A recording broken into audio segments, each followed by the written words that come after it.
Nearly 3 weeks after Two Rivers Authority officials announced an agreement with an out-of-state security firm, many questions remain surrounding American police force. APF held its first meeting with reporters over the weekend in Hardin. KULR 8's Nick Law reports the group answered questions about its plans, but offered little insight into the company. Confusion and secrecy about American police force has grown during the last few weeks. APF has been here for 10 months, but it has never been stealth. The group announced its plans to fill the $27 million detention facility and build a police training center next to the jail. While they gave details for the site, other questions went unanswered. Where will the prisoners come from? What experience does APF have in prisoners and training police officers? And why was Two Rivers Authority Executive Director Greg Smith placed on administrative leave? At a press conference Saturday, APF also refused to release any information on its funding or organization. The decision is that the name of the parent company will not be released. When questioned about the decision to show up in Hardin last week in vehicles with Hardin police templates, members were brief in their explanation. You have to show our intentions are good. Are you a police department? No. Why not put an APF logo on it? We're getting there. All of the decals were removed from the vehicles 2 days later.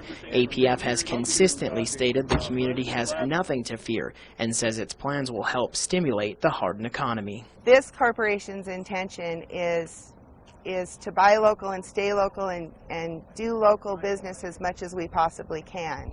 Residents appear split in their feelings over the company. Some want more information, but others believe it will be a tremendous boost to the area. The company plans to hold the job fair in Hardin the third week of October. Reporting in Hardin, Nick Law, KULR 8 News. As you may have noticed in that story, another development this weekend was the naming of Becky Shea as APF's new public relations director.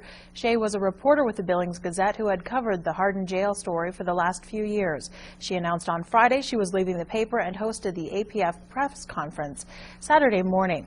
Now, Shea says the private police group would not house terror suspects from Guantanamo Bay, Cuba. Last April, the executive director of the Two Rivers Authority expressed interest in housing Gitmo detainees, and the Hardin City Council approved of that effort. President Obama ordered the U.S. prison at Guantanamo Bay to close by next January. White House officials are now saying they're most likely not going to meet that deadline, citing difficulties in completing case reviews for the more than 200 Gitmo detainees. Reuters News Service reports that an Obama administration official, who wishes to remain anonymous, says that the White House is close to selecting a U.S. location for some of the Gitmo detainees to be transferred once the facility closes. They say possible locations in Michigan and Kansas are no longer being considered, but would not say what sites are still in the running. In May, the U.S. Senate voted 90-6 to deny the $80 million needed to fund the closure of the U.S. prison at Guantanamo Bay.